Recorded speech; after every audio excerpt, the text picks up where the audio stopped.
ሰላም ጤና ይስጥልን ተመልካቾቻችን ከአንከር ሚዲያ ዝግጅት ክፍል ያክብሩ ሰላምታችንን እናቀርባለን። ዜናዎችን ይዤ መጥቻለሁ። መሳይ መኮንን ነኝ። የጎጃም የጎንደርና የወሎ የፋኖ እዞች መመስረታቸውን ተከትሎ አንድ ወጥ ወታደራዊና ፖለቲካዊ የአማራ ፋኖ ምክር ቤት ለማቋቋም የሚያስችል ምዕራፍ መጀመሩ ተገለጸ።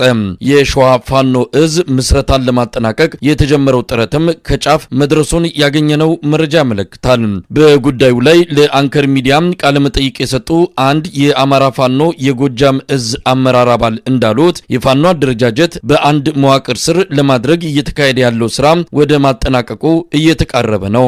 በአጭር ጊዜ ውስጥ ስራው ተጠናቆ የፋኖ ማኒፌስቶ ይፋ የሚደረግ እንደሚሆን የጠቀሱት አመራር አባሉ የአማራ ህዝብ ተጋድሎ ወደ አዲስ ምዕራፍ ከሚሸጋገርበት ዋዜማ ላይ እንገኛለን ብለዋል። ሰሞኑን የምስራቅ እዝ አዛዥና የጎጃም ኮማንድ ፖስት ሰብሳቢ ሌተናል ጀነራል ማመር ተሰማ የተናገሩትን ያነሱት የፋኖ አመራር አባል መሬት ላይ ያለውን እውነት ህዝብ ያውቀዋል። ከአብይ አህመድ ሰራዊት ይልቅ ህዝባዊ አደራ የተሸከመው ፋኖ እንደሆነ ከምን ጊዜውም በላይ የተመሰከረበት ወቅት ላይ እንገኛለን ሲሉ ገልጸዋል። ሌተናል ጀነራል ማመር ተሰማ ሰሞኑን በተደረገ አንድ የግምገማ መድረክ ላይ ኢትዮጵያዊው መከላከያ ሰራዊት ጽንፈኛውን ፋኖ እየደመሰሰ ነው፣ ጎጃምንም ነጻ እያደረገ ነው ሲሉ መግለጻቸው የሚታወስ ነው። አሁን በደረሰን ዜና በወሎ ውጫሌ ከፍተኛ ውጊያ እየተደረገ ነው። ይህ ዜና በተጠናቀረበት ጊዜ የአብይ አህመድ ሰራዊት ውጫሌ ለቆ ወደ ደሴ መስመር እየሸሸ ነው። የአማራ ፋኖ የወሎ እዝ ከተመሰረተ ወዲህ የተቀናጀና የተጠናከረ ጥቃት በመፈጸም ላይ ያለው የፋኖ ኃይል በቆቦ በወልዲያና በውጫሌ በአገዛዙ ሰራዊት ላይ ከፍተኛ ኪሳራ በማድረስ አካባቢዎቹን እየተቆጣጠረ መሆኑን ነው የዘውትር ተባባሪያችን ካደረሰን አጭር ዘገባ ለማወቅ የተቻለው። በውጫሌ ከተማ ከዚህ በፊት እንደሚታወቀው በተደጋጋሚ ጊዜ የፋኖ ኃይሎች ይዘዋት ነበረ። ከ15 ቀን በፊት ከሁለት ክፍለ ጦር በላይ የመከላከያ ሰራዊት ገብቶ ከተማው ላይ መድፍና ከባድ መሳሪያዎችን በመተኮስ ህዝቡን ሰላማዊ ሰው በመጉዳቱ ለተወሰነ ጊዜ ለ15 ቀን ፋኖች ዞር ብለው ነበረ። አሁን በዚህ ሰዓት አንተና እኔ እየተነጋገርን ባለበት ሰዓት ከፍተኛ የሆነ የከባድ መሳሪያ የውስጥ ለውስጥ የከተማ ላይ የቡድን መሳሪያ የድሽቃና የሞተር ድምፅ ይሰማኛል። ማጥቃት የሰነዘሩት ፋኖች ናቸው። በየመንገዱ የመከላከያ ሰራዊት አባላት ተመተው ወድቀው ቆስለው ይታያሉ። በተጨማሪ በአስፋልቱ ዳርና ዳር ወድቀው ሙተው ይታያሉ። ፋኖች ወደ ከተማው እየገቡ ነው። እነሱ ወደ ኋላ እየሸሹ ነው። ወደ ደሴ መንገድ እየወጡ ነው። ከተማው አሁን በዚህ ሰዓት በጣም ከፍተኛ የሆነ ውጊያ ነው ያለው። በተለይ መሳይ የወሎ እዝ ባንድ ላይ ከተቀላቀለ በኋላ የምሬና የኮሎኔል ፋንታሁን ማህቤ ጋር ሰራዊቱ ከተቀላቀለ በኋላ በበርካታ የወሎ አካባቢዎች ላይ ከፍተኛ ጥቃት እየተሰነዘረ ነው። ለምሳሌ ወዲያ ላይ በትናንትናው ዕለት ከፍተኛ ውጊያ ነበረ። ጠንከር ያለ ውጊያ እየተደረገ ያለበት ከተማ የቆቦ ከተማ ነው። ፋኖች በሶስት አቅጣጫ ከአራዱም ተነስተው ቆቦ ከተማን ለመቆጣጠር ከፍተኛ ጥረት እያደረጉ ነው። ዛሬ ሶስተኛ ቀናቸው ነው። ምናልባት በዚህ ሰዓት አንተናን እየተነጋገርን ባለንበት ሰዓት የቆቦ ከተማ በፋኖ ኃይሎች ቁጥጥር ስር ልትወርቅ የምትችልበት ኮንዲሽን ነው ያለው። መሳይ ከተማዋን ለቆ ወጥቷል። ወዴት እየሄደ እንዳለ የሚታወቅ ነገር አለ መከላከያ ሰራዊቱ? መሳይ አሁን ትኩስ ውጊያ ነው እየተደረገው። 20 ደቂቃ ነው ውጊያ ከጀመረ። የከባድ መሳሪያ የቡድን መሳሪያዎች ዲሽቃና ሞርተሮች ከፍተኛ ድምጽ ይሰማል። ነገር ግን እዛው ከተማ ውስጥ መከላከያዎቹ በጣም ብዙ ሰው ስለተመታባቸው ከከተማው ሸሽተው በመውጣት ላይ እንደሚገኙ ነው። የፋኖ ኃይሎች በጣም ጠንካራ ኃይል ይዘው ነው የመጡትኝ። ከተማዋን ሙሉ በሙሉ ከመከላከያ ለማጽዳት ነው ጥቃት የሰነዘሩት። ኦልሞስት ከካምፓቸው ወጣው የማዘዣ ጣቢያቸው ተበትኖ ሰራዊቱ በየቦታው ወድቆ እንደሚታይ ነው። እንግዲህ በአጠቃላይ በወሎ ያለው እንቅስቃሴ እየተጠናከረ መጥቷል። የወሎ እዝን መመስረት ተከትሎ ቆቦም ወልዲያም ያሉት እንቅስቃሴዎች ቀደም ሲል እንደገለጽከውም ተጠናክሮ ቀጥሏል። እንግዲህ ምን ይጠበቃል? አሁን የወሎ እዝ ተመስርቷል። በቅርቡም አመራሮቹ በሰጡት መግለጫ በተመሳሳይ ወታደራዊ አልባሳት ያገዛዙ የፈጠራቸው ፋኖች ህዝብ ላይ የሚፈጽሙት ተገቢ ያልሆነ ድርጊት ስላለ ያንንም አስመልክተው የጥንቃቄ መልእክት አስተላልፏል። የወሎ እንቅስቃሴ ወደ ደሴ ሊያመራ የሚችልበት እድል እንዳለ ነው የሚገለጸውና እስቲ ከዚህ አንጻር ያለው አጠቃላይ ሁኔታ ምን ይመስላል? መሳይ የመንግስት ኃይሎች መሞከር የሚገባቸው ማንኛውም ነገር እየሞከሩ ነው። መጀመሪያ በፋኖ ስም ዘራፊዎችን በማሰማራት ፋኖ እንዲያደረገ ብለው ከህዝብ ለመነጠር ከፍተኛ ጥረት አድርገዋል። በሁለተኛ ደረጃ አሁንም የፋኖ ኃይሎችን ለመምታት የፋኖ ዩኒፎርም በተለይ የነምሬ ወዳጆ ዩኒፎርም የነበረው እንደሚታወቀው አረንጓዴና ነጭ ጠብጠብ ያለበትን ዩኒፎርም ለብሰው እንቅስቃሴ አድርገው ነበር። ይህ ከ2 እና ከ3 ቀን በላይ ማጭበርበር አልቻሉበትም። ቢገለጽም ውድቅ ሆኗል። እነሱ ወዲያውኑ ነው ልብሳቸውን የቀየሩት። ህዝብ የደበቃቸው ስለሆኑ ጫካ ውስጥ ያልገቡ በከተማም በገጠርም ከህዝብ ጋር ተዋህደው የሚኖሩ ሰዎች ስለሆኑ እያንዳንዷ የመንግስት እንቅስቃሴ በእያንዳንዷ ግለሰብ ደረጃ ስለሚታይ ወዲያውኑ ለፋኖ ኃይሎች የሚደርስ ስለሆነ በምንም ተአምር መከላከያ ሰራዊት የሞከረው ነገር በሙሉ ፌል እያደረገበት እንደሆነ ነው የሚታየው። እነዚህ ሁለት ሰዎች በጣም በአንድ ላይ መዋሃዳቸው በወሎ አካባቢ የነበረው እንቅስቃሴ የመከላከያ እንቅስቃሴ የሚታገድ መሆኑና ምናልባትም በአጭር ጊዜ ውስጥ ወሎን ለቀው ወደ ሌላ ቦታ እንደሚሄዱ ነው። ምክንያቱም እንግዲህ ሳምንት ባልሞላ ጊዜ ውስጥ ነው ከፍተኛ መተማመን አለብኝ ይህን ቦታ ማንም ሊነቀንቀኝ አይችልም ብሎ ሲፎክርበት የነበረውን የአራዱን ተራራ ለቆ ወደ ቆቦ መጣ። ቆቦም ሶስተኛ ቀናቸው ነው ዛሬ። በአጠቃላይ ከእንግዲህ በኋላ የሚቀራቸው ወልዲያ ከጸዳ፣ ቆቦ ከጸዳ፣ ይስማ ንጉስና ውጫሌ ከጸዳ፣ እነዚህ ቀሪ ትንንሽ የወረዳ ከተሞች ላይ መጀመሪያም ፋኖ ነው በቁጥጥራቸው ስር ይዘውት ለ6 ለ7 ወር ይዘውት የነበረው። ስለዚህ የሚቀራቸው ኮምቦልቻና ደሴ ነው ማለት ነው። ውህደታቸው አንድ እስከሆነ ድረስ ጉልበታቸው ይጨምራል። በዛ አካባቢ ያለው የመከላከያ ሰራዊት በአጭር ጊዜ ውስጥ ተመቶ ይወጣል የሚል እምነት ነው ያለ ይመስላል። በጣም አመሰግናለሁ አርበኛ ዮሐንስ ንጉሱ የአማራ ፋኖ ብሔራዊ ኃይል ሰሜን አማራ ቀጠና በላይ ዘለቀ እዝ የህዝብ ግንኙነት ክፍል ኃላፊ። እንግዲህ ዛሬ ነው የተገናኘነው። ዛሬ ደግሞ አንድ የወሎ ጠቅላይ ግዛት እዝ አዛዥ ኮሎኔል ፋንታውን ሞሃባም ወደ ብልጽግና መሄዳቸውን የሚገልጽ ዜና በወጣ እለት ነው ያገኘው። ለማንኛውም በዚህ ጉዳይ ላይ አስተያየት ካለ ልትሰጠን ትችላለህ። ግን ማስቀድመው እንዴት ነው ወቅታዊ ሁኔታችሁ? ምን ላይ ትገኛላችሁ? ማደራጀት ወደ አንድነቱ የመምጣት ያውደ ውጊያዎች አሉ። በግራም በቀኝም ስራ በዝቶባችሁ እንደሰነበተ ነው የምረዳውና እንደ ወቅታዊ ሁኔታችሁን በተመለከተ ያሉትን ነገሮች ብታሳውቀን።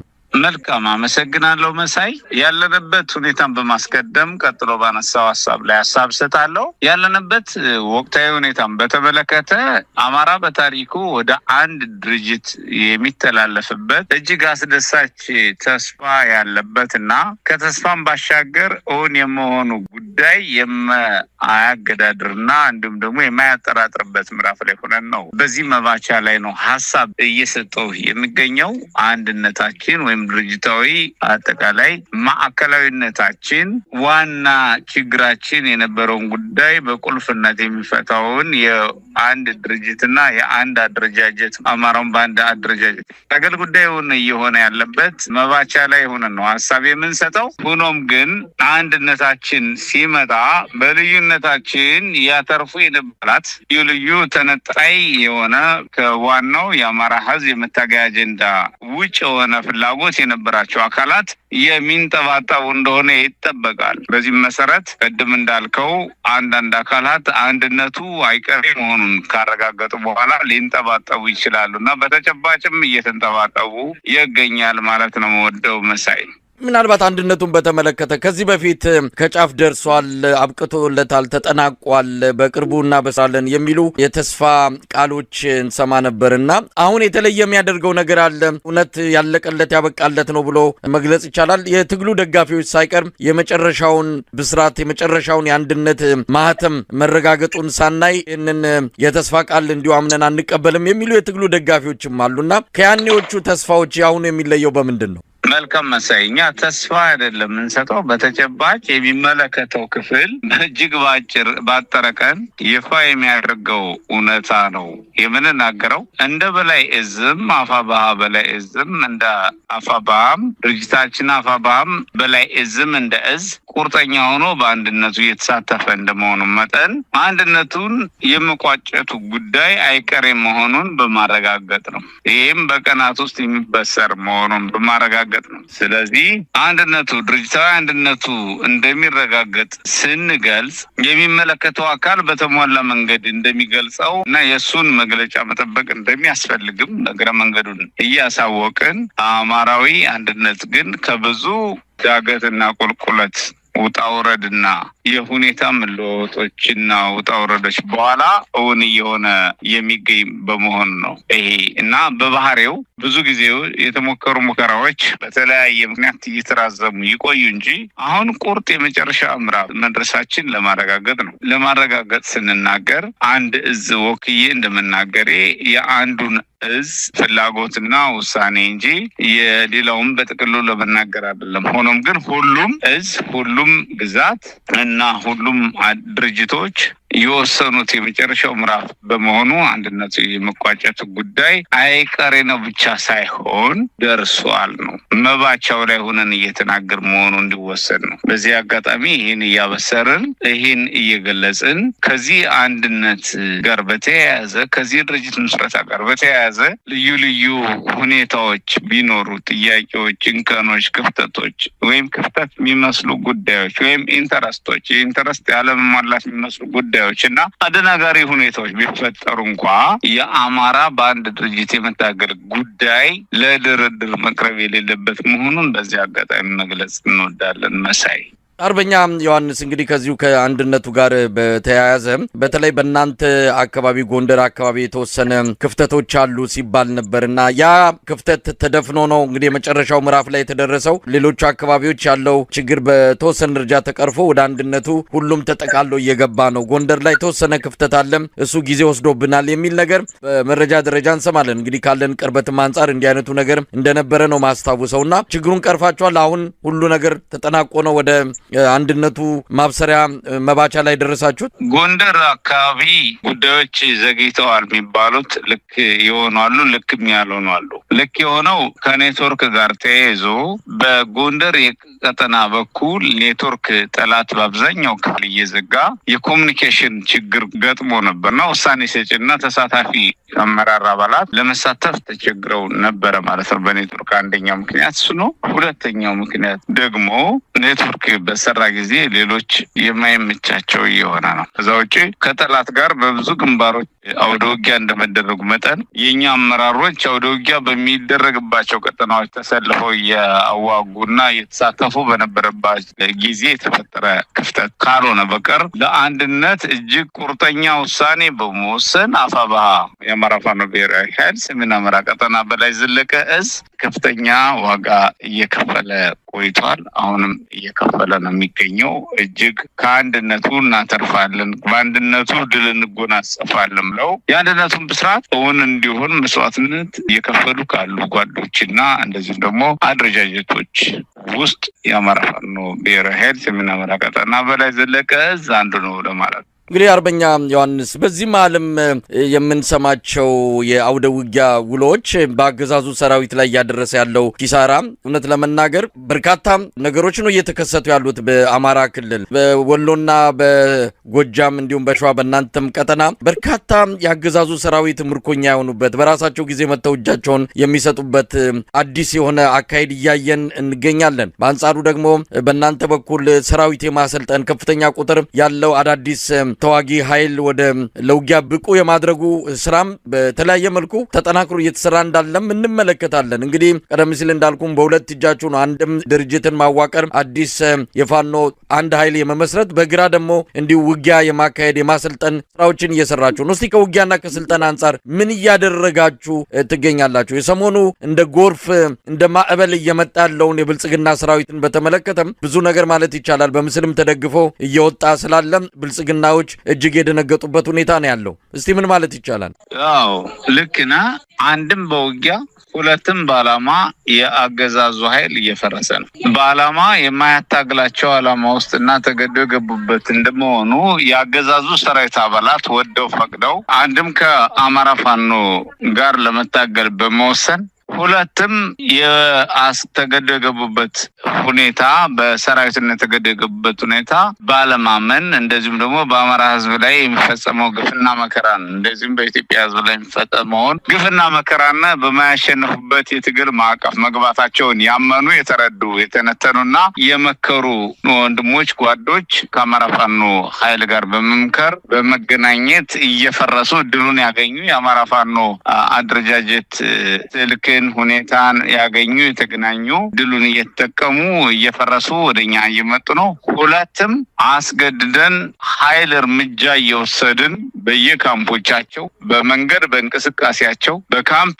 በምሽጋቸው እያጠቃናቸው እያፈረስናቸው አስገድደን እየማረክናቸው እያፈረስናቸው እንገኛለን። በዚህም በርከት ያለ ቁጥር ያለው ኃይል ባልተገመተ ሁኔታ በቅርቡ በጎንደር ወይም በበላይ እዝ በርካታ ቀጠናዎች ተመቷል ማለት ነው። ተመቷል። በተለይም አብዛኛው ቀጠና ኔትወርክ እንዳይሰራ በማድረግ በተለይ በጎንደር ጠላት እየሰራ እንደመሆኑ በአብዛኛው ቀጠና ጠላት ተመቷል። ሆኖም ግን የመረጃ ክፍተቶችን የተሟሉ ነገሮችን ማስረጃና መረጃዎችን እያያዝን አናቅርብ እንጂ ከፍተኛ ቁጥር ያለው ኃይል በተለይም በዚህ 50 ቀናት ውስጥ የጠላት ኃይል በከፍተኛ ሁኔታ በቀጠናችን ተመቷል፣ ፈርሷል፣ ከጥቅም ውጭ ሆኗል። እንደዚሁም በቅርቡም በተከታታይ እያደረግናቸው ባሉ አውደ ውጊያዎች ሙሉ በሙሉ ካምፖች የተማረኩበት፣ የተደመሱበት፣ ቀጠናዎች የተለቀቁበት፣ ኃይሎች የተማረኩበት፣ የጦር መሳሪያዎች ተማርከው ለአገልግሎት ለፋኖ አገልግሎት ክፍት የሆኑበት፣ እንደዚሁም የጠላት ኃይል ተቀላቅለው የነበሩ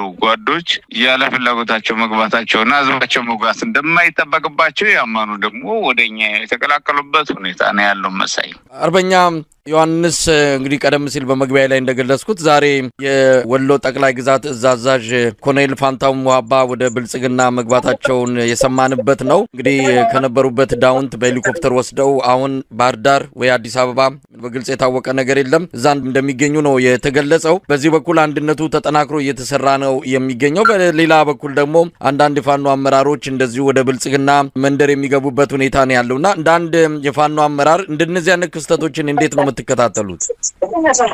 አዎ የአማራ ፋኖ አንድ የሆነ ተስፋው ድሉ እየቀረበ በሄደበት ጊዜ የተንጠባጠቡ የካዱና የሾልከው የቀሩ አካላት አሉ። የትንሳኤው መባቻ ሲቃረብ የድሉ መባቻ ሲቃረብ ከሃዲዎች ይንጠባጠባሉ። ድላችን የማይጥማቸው ትንሳኤያችን የማይቀበሉ ትንሳኤያችንን የማያምኑ አካላት ይንጠባጠባሉ። በዲናሮች ይሸጣሉ፣ ይለወጣሉ።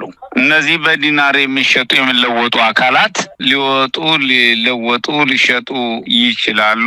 ይሄ በትግል ውስጥ ያለ የነበረ የሚኖር ቀጣይም የሚኖር ጉዳይ እንደመሆኑ መጠን እኛ የራሳችን ስራ መስራት እንደሚጠበቅ እናምናለን። ከዛ ውጭ ደግሞ አድፍጦ ትግሉን አቅጣጫ ለማሳት አድፍጦ የነበረ አካል ተስፋ ቆርጦ ጥጉን እየያዘ እንደሆነ መገንዘብም ይቻላል። አድፍጦ ትግሉን አቅጣጫ ስቶ እንደ ህዝብ ሊያካስረን፣ እንደ ትግል ሊያካስረን፣ እንደ አደረጃጀት ሊያካስረን፣ ሊያሸንፈን፣ ሊያንበረከከን የውስጥ ደዌ የነበረው አካል የውስጥ ደዌያችን እየተነቀለ ጤናችን እየጠበቅን እየሄድን እንደሆነ ይሰማናል። መሳይ አሁን ባለው ሁኔታ የውስጥ ደዌ ዋናው የትግል ቁልፍ ጉዳይ ነው። የትግላችን ዋና አቅም ውስጥ ደዌን ማስወገድ ነው። ውስጥ ደዌ አንድም ዓላማውን ስትቀማውና እንደማያሳካ ስታስረዳው፣ ሁለትም ደርሰህበት በመረጃ ገምግመህ ስታስወግደው ወይም ስታስረው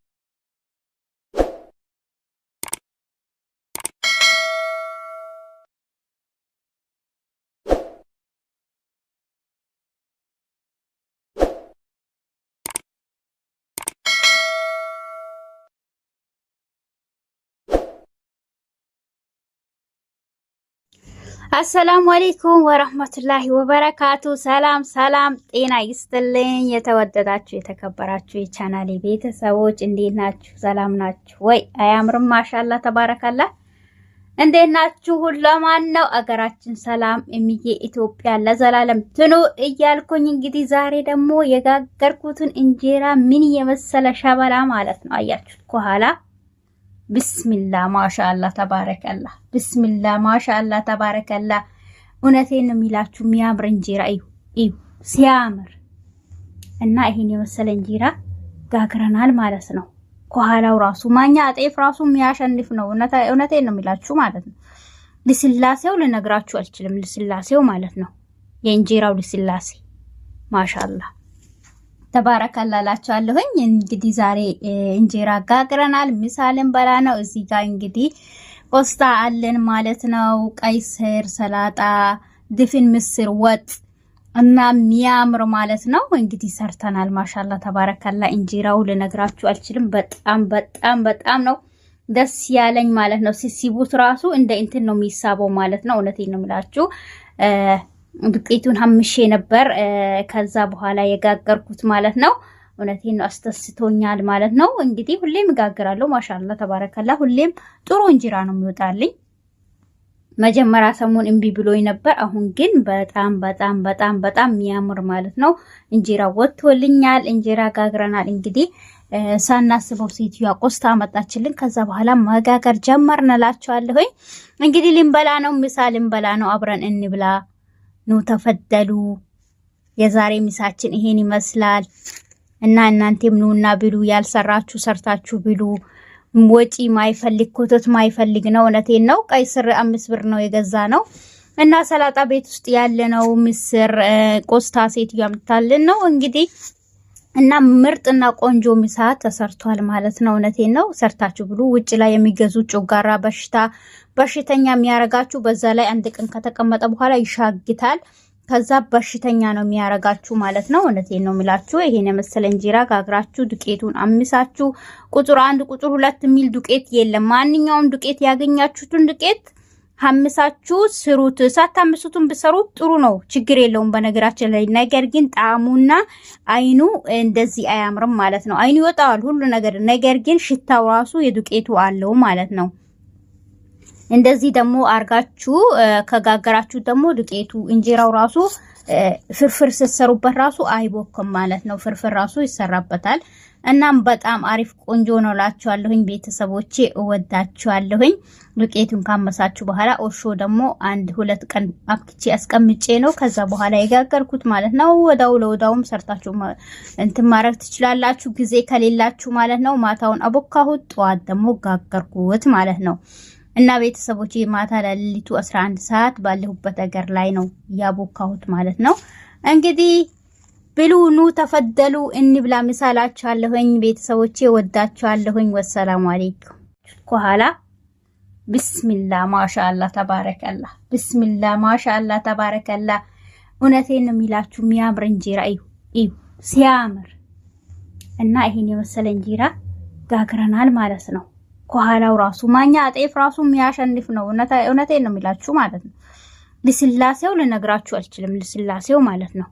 የእንጀራው ልስላሴ ማሻአላ ተባረከላ ላችኋለሁኝ። እንግዲህ ዛሬ እንጀራ ጋግረናል፣ ምሳልን በላ ነው። እዚህ ጋር እንግዲህ ቆስጣ አለን ማለት ነው። ቀይ ስር፣ ሰላጣ፣ ድፍን ምስር ወጥ እና የሚያምር ማለት ነው። እንግዲህ ሰርተናል ማሻአላ ተባረከላ። እንጀራው ልነግራችሁ አልችልም። በጣም በጣም በጣም ነው ደስ ያለኝ ማለት ነው። ሲሲቡት ራሱ እንደ እንትን ነው የሚሳበው ማለት ነው። እውነቴን ነው የምላችሁ።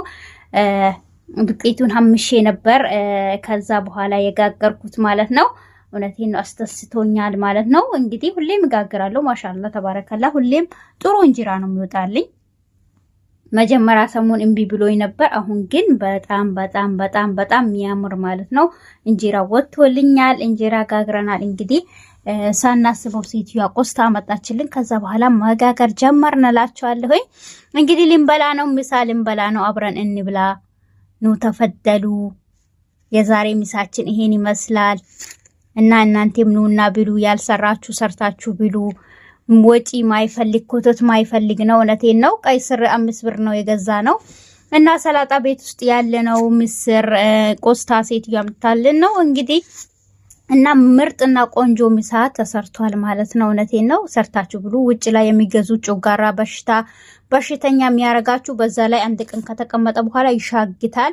ከዛ በሽተኛ ነው የሚያረጋችሁ ማለት ነው። እውነቴን ነው የሚላችሁ። ይሄን የመሰለ እንጀራ ጋግራችሁ ዱቄቱን አምሳችሁ ቁጥር 1 ቁጥር 2 የሚል ዱቄት የለም። ማንኛውም ዱቄት ያገኛችሁትን ዱቄት ሐምሳችሁ ስሩት። ሳታምሱትን ብሰሩት ጥሩ ነው፣ ችግር የለውም በነገራችን ላይ። ነገር ግን ጣዕሙና አይኑ እንደዚህ አያምርም ማለት ነው። አይኑ ይወጣዋል ሁሉ ነገር፣ ነገር ግን ሽታው ራሱ የዱቄቱ አለው ማለት ነው። እንደዚህ ደግሞ አርጋችሁ ከጋገራችሁ ደግሞ ዱቄቱ እንጀራው ራሱ ፍርፍር ስትሰሩበት ራሱ አይቦክም ማለት ነው። ፍርፍር ራሱ ይሰራበታል። እናም በጣም አሪፍ ቆንጆ ነው ላችኋለሁኝ ቤተሰቦቼ፣ እወዳችኋለሁኝ። ዱቄቱን ካመሳችሁ በኋላ ኦርሾ ደግሞ 1-2 ቀን አብክቼ አስቀምጬ ነው ከዛ በኋላ የጋገርኩት ማለት ነው። ወዳው ለወዳውም ሰርታችሁ እንትን ማድረግ ትችላላችሁ፣ ጊዜ ከሌላችሁ ማለት ነው። ማታውን አቦካሁት፣ ጠዋት ደግሞ ጋገርኩት ማለት ነው። እና ቤተሰቦቼ ማታ ለሊቱ 11 ሰዓት ባለሁበት ሀገር ላይ ነው ያቦካሁት ማለት ነው። እንግዲህ ብሉ ኑ ተፈደሉ እንብላ ምሳላችኋለሁኝ ቤተሰቦቼ፣ ወዳችኋለሁኝ። ወሰላሙ አለይኩም።